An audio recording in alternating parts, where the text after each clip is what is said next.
So after I got that old-timer Stockman with the bent clip point blade, I decided I needed a Stockman that was put together better. So I went to Walmart and spent another $20 on this Chinese-made Buck 371 Stockman. My only previous experience with Buck is with the Buck 110. This is only the second Buck knife I've ever owned. This knife has bone covers and nickel silver bolsters. The fit and finish seems good. There's maybe a few slight gaps between the back springs and the liners. The covers are fit well and have a nice looking jigging pattern on them. There's a shield embedded in one of the covers. Of course, it seems to be glued in. I wouldn't expect it to be pinned for $20. This is a Stockman, so it has 3 blades, a clip point that's just under 3 inches, a sheep's foot blade that's a little over 2 inches, and a spay blade that is about 2 inches. All the blades are made out of 420 J2 steel, which is what Buck uses for their Chinese knives. Buck says it's hardened to a Rockwell hardness of 53 to 55.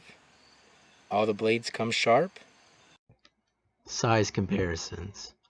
The K-Bar Dozier, Case Trapper, Victorinox Pioneer, Case Canoe, and a Ziploc bag full of bottle caps.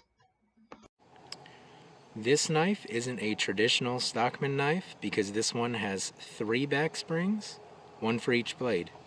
Most Stockmans have 2 back springs. This means that Buck doesn't have to do any special fitting of the blades to get them to fit together.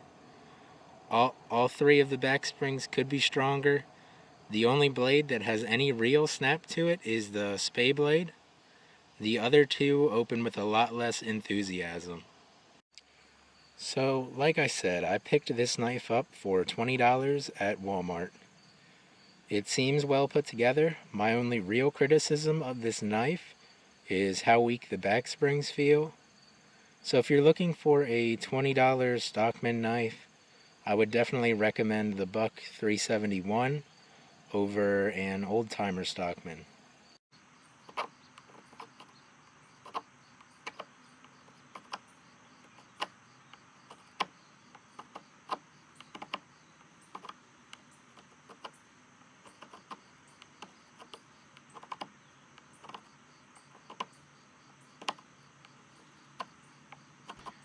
This little knife of mine, I'm gonna let it carve.